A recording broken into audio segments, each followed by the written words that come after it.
Hello dear student, आज आप हमको पढ़ाएंगे कक्षा 12 का यानी क्लास 12th का चैप्टर नंबर 10th में आपको हेलो एल्केन और हेलो एरीन। देखिए भाई, बहुत लोगों का कमेंट आ रहा है केमिस्ट्री का भी वीडियो पढ़ाया जाए, केमिस्ट्री भी डाला जाए। तो पहला हमने आपको लिया कि बहुत लोगों को है कि जिनको बहुत प्रॉब्लम है कि हेलो एल्केन और हेलो एरीन क्या होता है उसके विषय में। तो आज हम जानेंगे इसी चैप्टर के विषय में, आपको डिस्कस करेंगे क्या होता है हेलो एल्केन और हेलो एरीन क्या होता है। तो आइए सबसे पहले हम चलते हैं हेलो एल्केन। क्या है हेलो एल्केन? हेलो एल्केन, ध्यान समझिए भाई, हेलो एल्केन क्या होता है। देखिए भाई, हेलो का मतलब होता है, समझिए क्या होता है हेलोजन। हेलो का मतलब आप समझिए क्या होता है हेलोजन। क्या होता है हेलोजन। अब हेलोजन में कितने एलिमेंट्स आते हैं? पहले आता है Br, आता है ब्रोमो, आता है क्लोरो, आता है फिर इसके बाद फ्लोरो आता है, इसके बाद क्या आता है आयरन। हेलो का मतलब क्या होता है हेलोजन। अब देखिए एल्क का मतलब होता है, क्या होता है एल्क का मतलब होता है कार्बन। एल्क का मतलब क्या होता है कार्बन। कार्बन। और भाई एन का जो मतलब होता है, इसका मतलब आप जानते हैं कि जब कोई भी कार्बनिक यौगिक है जिसमें क्या कहते हैं सिंगल बॉन्ड से हाइड्रोजन के होता है जुड़ा रहता है, तो उसको उसमें जो सिंगल बॉन्ड होता है उसके लिए क्या करते हैं एन का प्रयोग करते हैं। तो भाई आइए देखते हैं सबसे पहले हेलो एल्केन क्या होता है। तो मैंने आप समझिए पहले, तो हेलो एल्केन में क्या है कि देखिए भाई, जब किसी एलिफैटिक हाइड्रोकार्बन, परिभाषा में लिख देता हूँ, जब किसी एलिफैटिक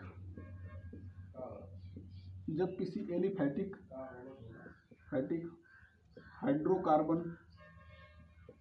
जब किसी एलिफैटिक हाइड्रोकार्बन में हाइड्रोजन को विस्थापित करके, हाइड्रोजन को एक या एक से अधिक हाइड्रोजन को विस्थापित करके, जबकि हाइड्रोजन को विस्थापित करके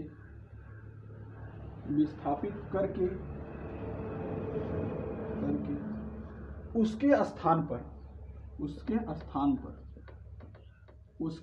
पर कोई हैलोजन समूह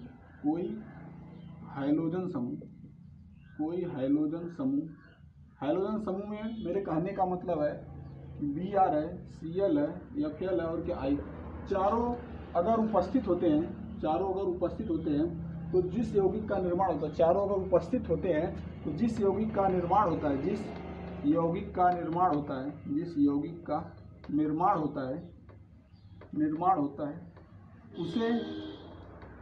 उसे हेलो एल्केन कहते हैं, उसे हेलो एल्केन।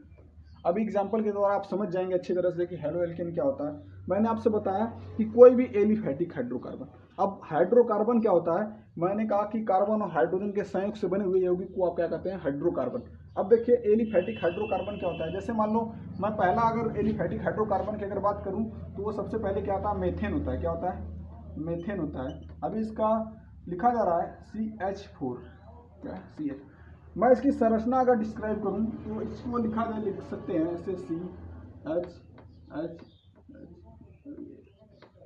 तो मैंने आपसे क्या कहा कि यदि कोई एलिफैटिक हाइड्रोकार्बन जो CH4 है वो क्या है एलिफैटिक हाइड्रोकार्बन। देखिए डियर, अगर आप पीछे का जो मैटर आपसे हाइड्रोकार्बन से संबंधित जितने भी मैटर अगर आपको नहीं आता है तो आप इसके विषय में जानकारी ले लीजिए, ठीक है, कि एलिफैटिक हाइड्रोकार्बन, क्योंकि इस चैप्टर में आपको पीछे कुछ बातें आनी चाहिए तभी आप जाके ये सब समझ पाएंगे। तो मैंने आपसे क्या कहा कि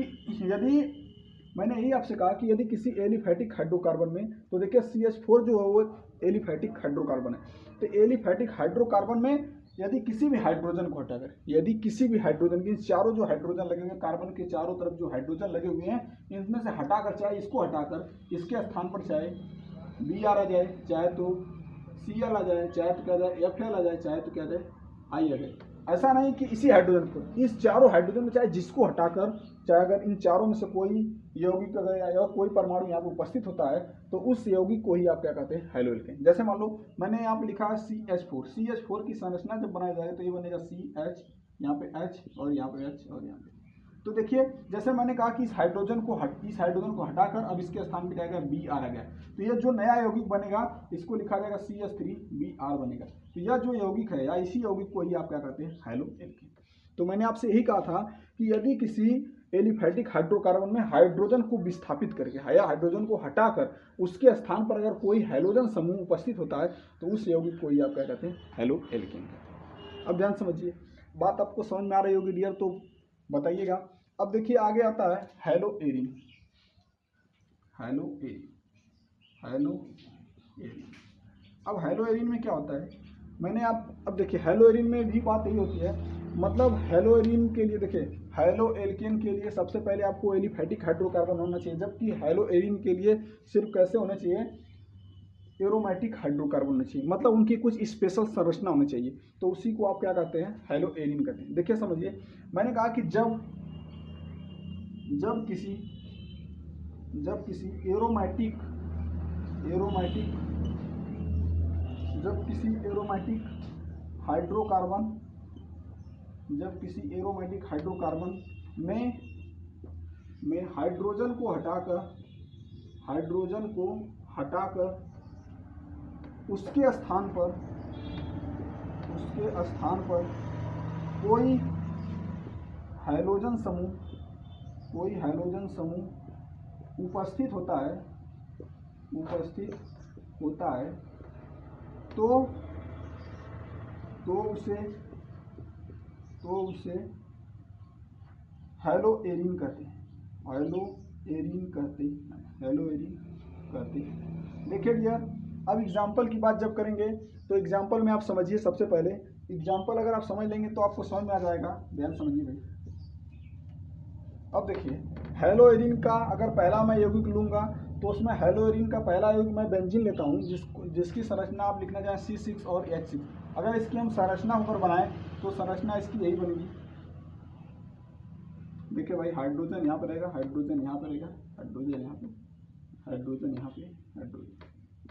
तो मैंने आपसे यही कहा है कि यदि कोई हाइड्रोजन है और उस हाइड्रोजन को हटाकर, मैंने कहा इस जो 6 आपको हाइड्रोजन दिखाई दे रहे हैं, इस 6 हाइड्रोजन में अगर किसी भी हाइड्रोजन को हटाकर इसके स्थान पर कोई हैलोजन समूह आता है, हैलोजन समूह में आता है ब्रोमो, क्लोरो और फ्लोरो और क्या आता है, आयोडो। अगर चारों में से अगर किसी भी हाइड्रोजन को हटाकर उसके स्थान पर अगर ये उपस्थित होता है तो उस यौगिक, जैसे मान लो ये H आयन है, अब इसको हटा के यहाँ मान लो Br आ जाए, तो जो ये नया यौगिक बना है इसी को आप क्या कहते हैं, हेलो एरिन। हमारे हिसाब से आपको डियर समझ में आ गया होगा हेलो एल्केन और हेलो एरिन। अब आइए हम आगे पढ़ाते हैं, नेक्स्ट अब पढ़ाएंगे आपको हेलो एल्केन और हेलो एरिन का वर्गीकरण। इसी के साथ डियर हम अपने बंद करता हूँ अपनी क्लास को, ठीक है।